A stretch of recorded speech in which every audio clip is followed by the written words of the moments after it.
Namaskar. Hello and welcome to PGurus channel. I'm your host 𝙒𝙨𝙪 Iyer.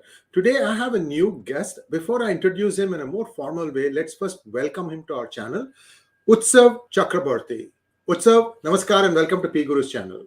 Namaskar and thank you for inviting me. So viewers, I want to give you a quick bio of Utsav. Utsav Chakrabarti is the Executive Director of Hindu Pact, an architect by profession. Utsav has been presenting the case of Hindu and other subaltern communities to thought leaders in Washington, D.C. for more than 18 years. An astute observer of geopolitical trends inside the Washington Beltway, his works have been presented to the lawmakers at the Capitol Hill and to representatives of the Human Rights Commission in New York. That said, once again, Namaskar and welcome to PGurus channel for the first time, sir. Namaskar. Thank you. Thank you. So, Utsav, you've got a sort of a ringside view of what happens in Washington, D.C., the shakers, the movers, and how legislation gets carried out. Perhaps before we jump into our topic of the day, Jammu and Kashmir, can we just hear a little bit about what it is that you find being a person who lives in the Washington, D.C. area? So viewers kind of see, this is the first time perhaps you guys are seeing someone who actively is in touch with lawmakers and representatives and so on and so forth. You have heard Sasha Gong in the past. So this is our person. Utsav is India born. So let's hear from you, your life story, Utsav.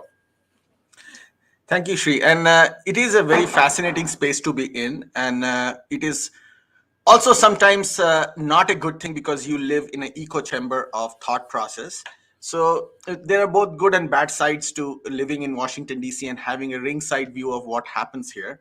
One thing I can say for sure, and this might be true about any capital or any place where there is power play going on, that there's a lot of background and back-end deals that happen. There is statecraft in play all the time. And there is really powerful, non-emotional dealings that are being done. And, you know, there's a saying that any place in the world where there is an event happening, where there is a calamity happening, that is the most important place. And the second most important place is Washington, D.C.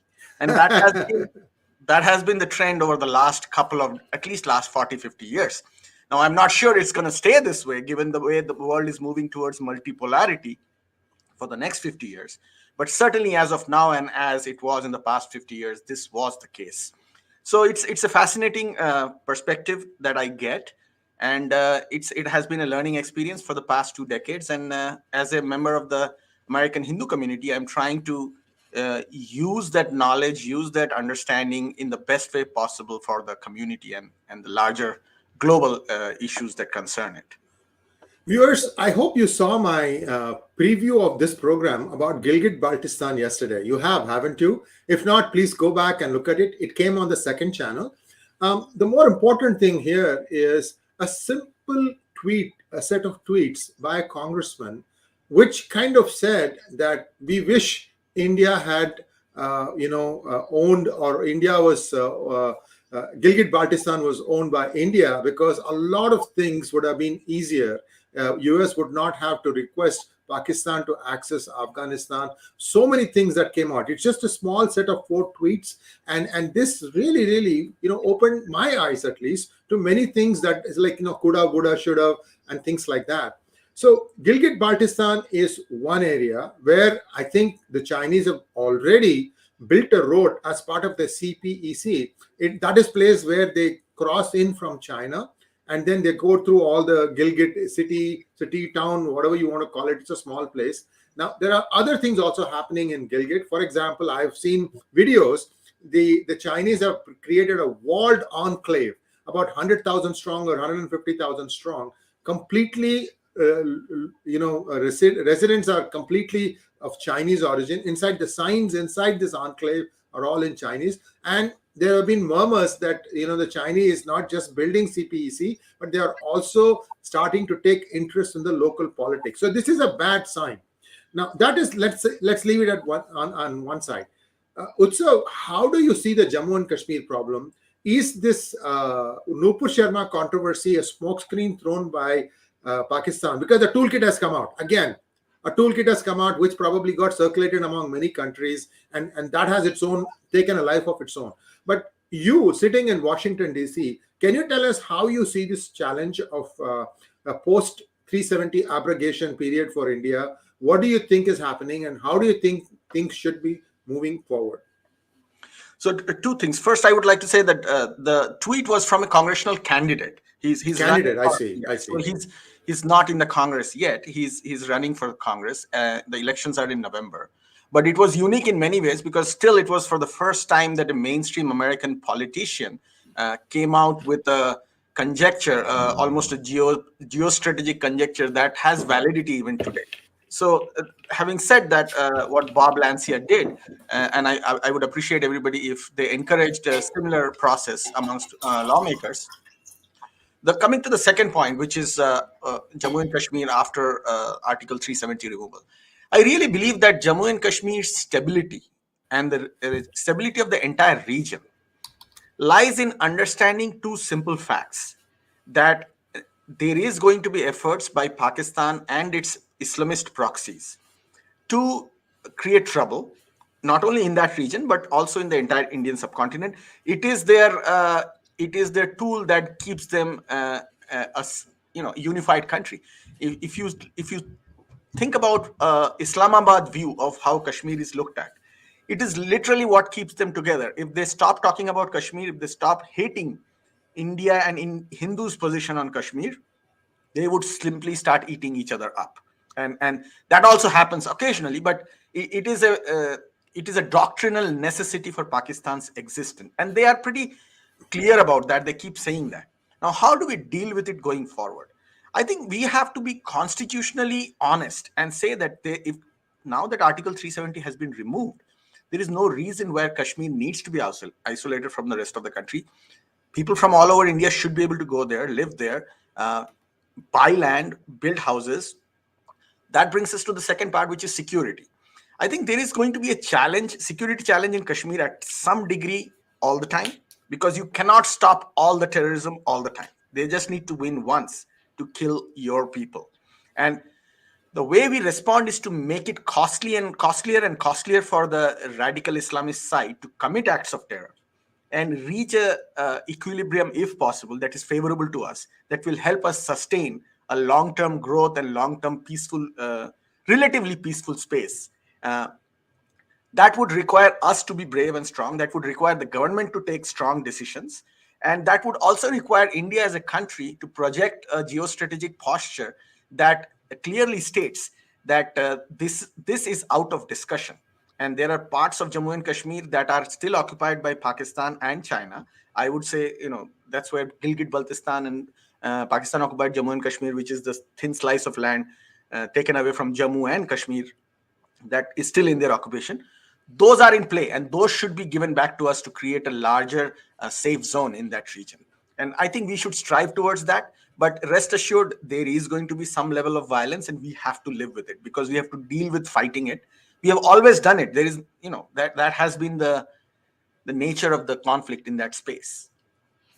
Now, I want to ask you, since you have a fairly close view of what happens in and around Washington, D.C.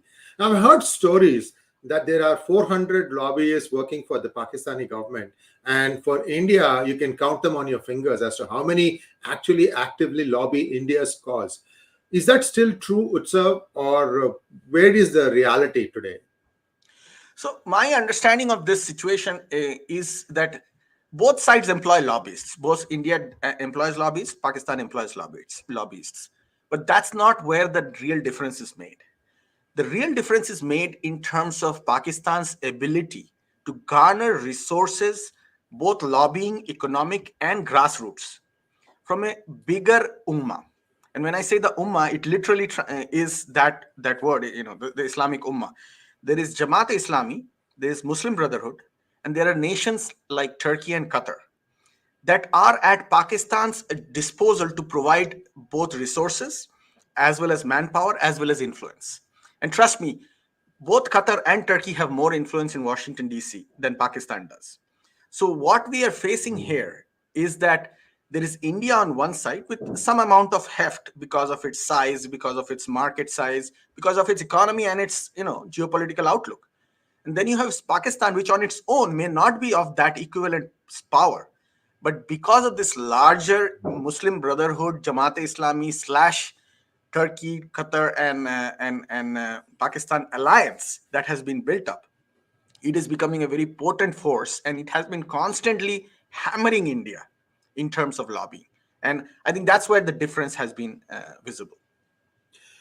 Viewers, I request you to like this video. You are hearing things that perhaps have not been talked about in any channel before. And as we get deeper into this discussion, you will start seeing how the mindset works, how the political system works in the United States. And I'm hoping that I'll have Utsav back as things move towards November to have more such informed discussions. It is very important that we welcome our guests with the maximum amount of support that we can provide. So it will all be possible if you just click the like button on this video. Thank you very much. So Utsav, back to this thing. You mentioned two countries, Qatar and Turkey.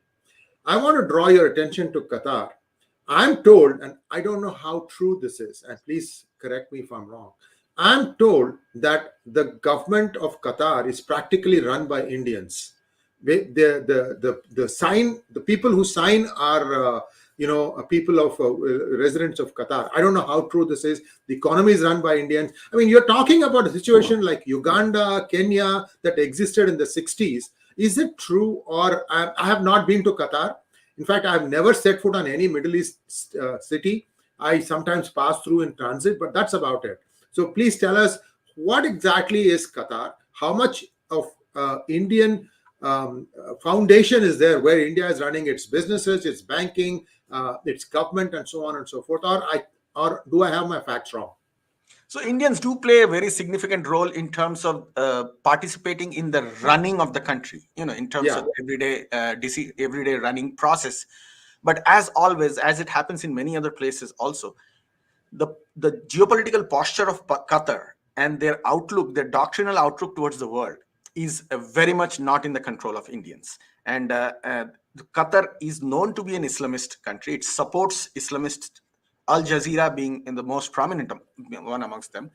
They are so Islamist that even countries like UAE and Saudi Arabia, who 20 years ago, Saudi Arabia would have been considered as much in the same space as Qatar in terms of its approach towards Islamism, they are also afraid and have started to disengage at many points with Qatar. Notably on places like northern Syria, where Qatar actually went out and continues to support Al-Qaeda linked groups there. Qatar has been running a consistent anti-India campaign, both in using Al Jazeera as well as in other spaces.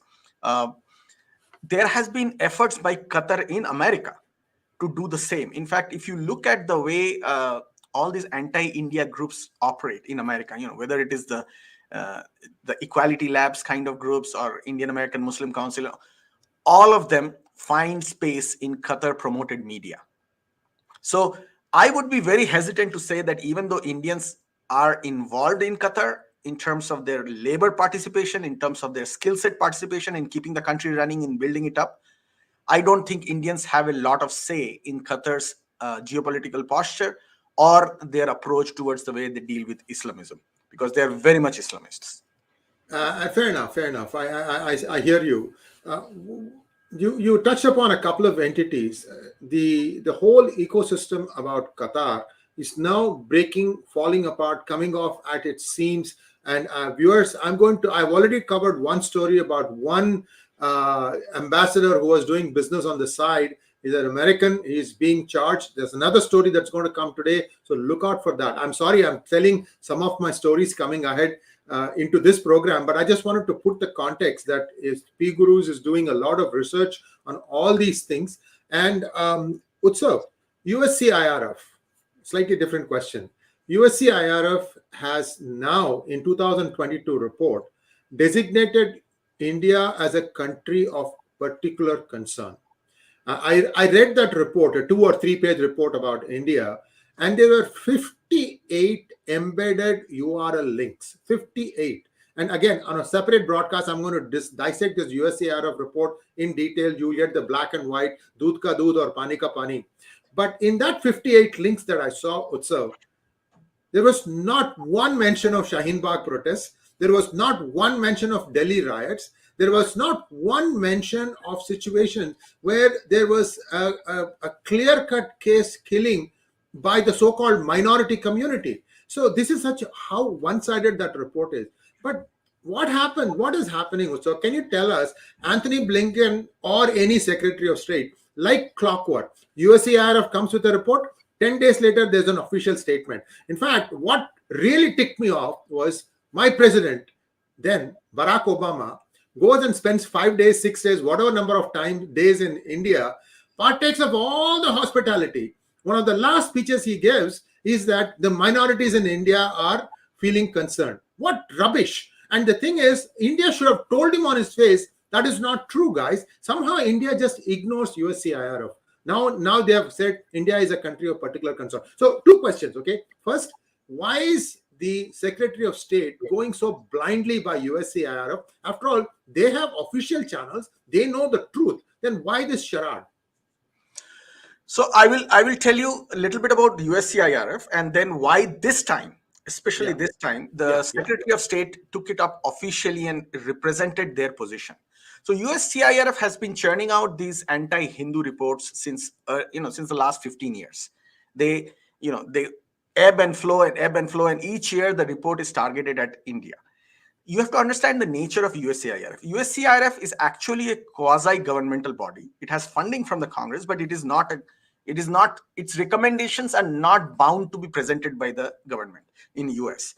They can choose to use it whenever they want. So it's kind of like a pressure group that you keep in your bag just in case the country you are dealing with is misbehaving with you in other places. So they pull it out of the bag and use it every time they are unhappy or especially unhappy with India. And this time it was the case. And I believe, in my understanding, it was primarily because India continues to buy oil from Russia. And, as there has been a lot of sound and noise on that, Foreign Minister J&K's speeches have become viral over it. I think America really wanted to send a message to India this time saying, look, I know this crap has been coming out for the last 15 years. I'm just going to show it to everybody else. I know it's not true. You know it's not true. But hey, I'm going to still go and beat you up because you're buying Russian oil. That's literally how I believe this thing became official and Tony Blinken actually used the content from USCIRF. Now, USCIRF is a body which is extremely corrupt, in my opinion. It is run by special interest groups. It started off as an organization that was primarily aimed at promoting Christian evangelist agenda. But interestingly, and this is here how enemy of my enemy is a friend kind of narrative comes into play. The moment Democrats come to power, instead of having the heavy hand of the Christian evangelist making the decision, they fill it up with extreme leftists who start making the decision. But in the case of India and Hindus, both these entities dislike India for different reasons. So it's literally a bipartisan body of India hate. They all join hands together. So there will be Islamists who are part. The Muslim Brotherhood literally has representation in this body. So everywhere else in the world, the Muslim Brotherhood and the Christian evangelists put each other's tails on fire. And when it comes to India and when it comes to Hindus, they join hands. And it is very, if you look at Commissioner Nadine Menza, he was one of the top commissioners in USCIRF. When it comes to the Middle East, Nadine Menza has all the sympathy, and rightfully so, and the anger against Muslim Brotherhood links groups, against Al-Qaeda and ISIS, because she was trying to protect the Yazidis and the Assyrian Christians. Very nice thoughts. In the morning, she would make a statement about how Islamists are bad, and in the evening, she'll have lunch and dinner with Muslim Brotherhood and Jamaat-e-Islami folks, and then issue a statement about how India is bad and Hindus are bad. So this is literally the dichotomy of power play that was happening within USCIRF. And it will continue to happen. I do not believe Indians or Hindus have the ability to change that just because of the nature of the alliance that has come into place. Now, the second part is, how does that affect us? It actually doesn't affect India as much, because this is a body that will constantly be used as a stick to beat India with. Both Americans and Indians know that it doesn't impact anything in reality. You know who it affects the most? It is the American Hindus that are affected by it, because year after year, this propaganda creates a nature of disinformation in the American mainstream that young American Hindus are affected with. They go to school, they go to colleges, they go to the public sphere. Now they are being targeted with directed Hinduphobia. And part of that Hinduphobia is emerging from the narrative that is coming out from places like USCIRF. So I think it's as much a concern for India as a country and Indian as it is for Indian Americans and Hindu Americans who are significantly large in America and other parts of the world. Yes, indeed. And viewers, here's a shout out to those of you who happen to be living in the United States, and those of you who would like PGurus programming content. Please refer us to your children, especially your children, because there are some topics that we have dealt at with very, very extreme in depth. For example, what is Sanatana Dharma? What does 108 mean? Why 108? What is Om? What is Sri Chakra? I have done so many programs of all these things, because what happens is the first barrage of questions that get thrown at these poor unsuspecting kids is, oh, you guys have millions of gods. And so they are on the back foot right from the get-go. So my request to all those Indian Americans watching this program, please spread the word. You can go on any topic. PGurus YouTube channel will have some data on it, and it will be to some extent, some depth it will be covered. So please refer to these and spread the message. That's all I'm asking. Utsav, in conclusion, how do you see the political landscape in 2022? And what do you think Indian Americans who are citizens now of United States, what can they do to bring about awareness amongst their own community, their own families, and to make sure that the truth are represented, not falsehoods? Absolutely. So, very good question, Sri. I think the most important thing is that we have to be simultaneously educating ourselves and educating others. It's not a one or the other thing. I see a lot of American Hindus who are like, let's first focus on educating our community and then we'll go out. No, it's not going to work. You're going to be constantly in a self-deprecating loop if you keep just focusing on your own community. So look out, be outward looking, don't be insular. Engage with your lawmakers at every level. If it's the senator or the congressman in DC, engage with them, engage with grassroots officials, engage with your city council, engage with, every city, every town, every county has its own human rights commission. And I was surprised to see that our community has not got any representation in any of these places. Why is it that you will see Armenians talking about their genocide that happened 100 years ago in their city council, in their county? They are officially celebrating days in remembrances. Why is it that the American Hindu communities have not been able to even portray why 2.8 million Hindus were killed in 1971, just 50 years ago in Bangladesh? We don't even recognize it within our community. So this has to be, tomorrow, if a city council brings a resolution on CAA, but it had already had a Remembrance Day on 1971, that CAA resolution against India will be irrelevant. Nobody will be listened to it. But we have failed to bring this awareness in the first place, because of which now we scramble every day that, there is a city in Massachusetts that starts talking about CAA, somebody else talking about Article 370.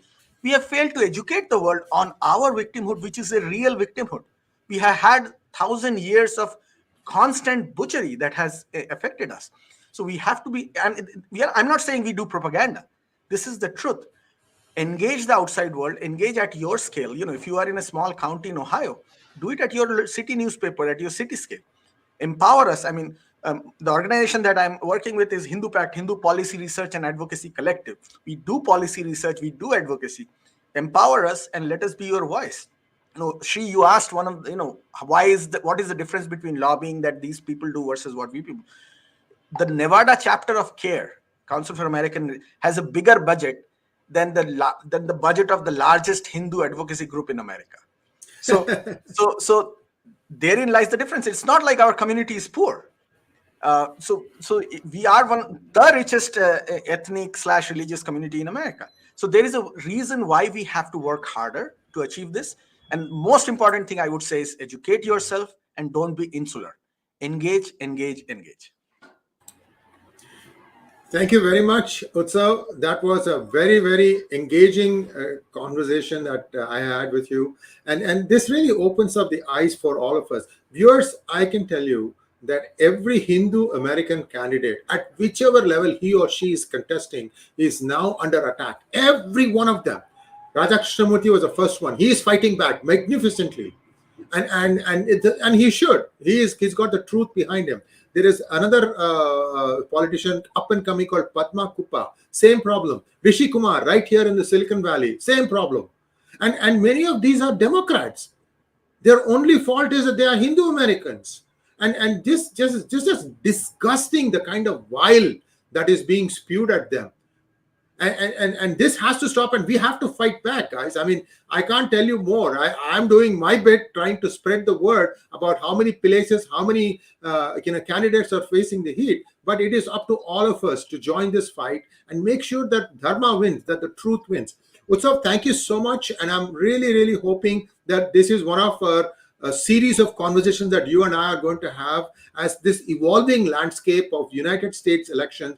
I mean, for Congress, right? They are in permanent election mode. They win one, they're getting ready for the next election 2 years from down the road. So this is something that we are going to really focus on. And thank you. You are very articulate, my friend. And I'm very happy that we connected so quickly and we had this program. As always, viewers, please like, share, and follow our channels. And also don't forget to click on the bell button for notifications. And if you like our content, can always express it by showing your appreciation using the super thanks button. Utsav, thank you so much. Namaskar. Thank you very much. And you're doing a great job. Thank you, Shri. Namaste. Thank you. Thank you.